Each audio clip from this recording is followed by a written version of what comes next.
السلام علیکم دوستوں، امید آپ سب خیریت سے ہوں گے۔ ایک بار پھر سے آپ کے سامنے پیش ہے ایک زبردست حکایت، ایک زبردست کہانی کے ساتھ، جس میں ہمارے لیے زندگی کا بہت اہم سبق ہے۔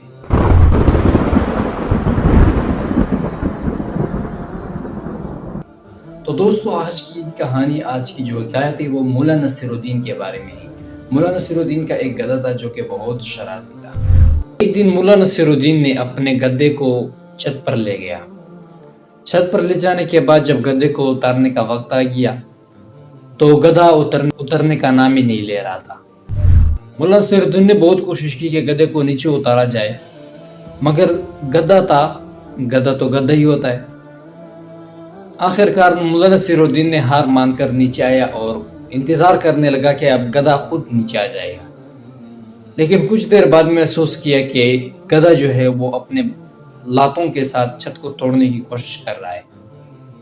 مولا نصیر الدین بہت پریشان ہوا، کیونکہ اسے معلوم تھا کہ چھت تو بہت کمزور ہے، یہ گدھے کی لاتوں کو برداشت نہیں کر پائے گا۔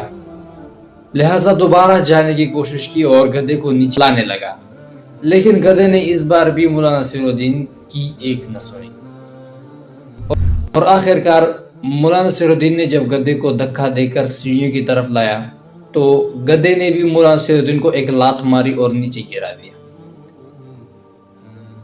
اور پھر اسی طرح چھت کو توڑنے کی کوشش میں لگا رہا۔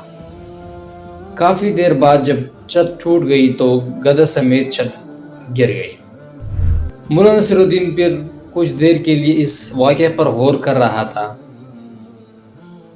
کہ گدھے کو کبھی بھی کسی اونچے مقام پر نہیں لے کے جانا چاہیے، کیونکہ ایک تو وہ اپنے آپ کو نقصان پہنچاتا ہے، دوسرا اس مقام کو بھی خراب کرتا ہے، اور تیسرا لے جانے والے کو بھی ذلیل اور رسوا کرتا ہے۔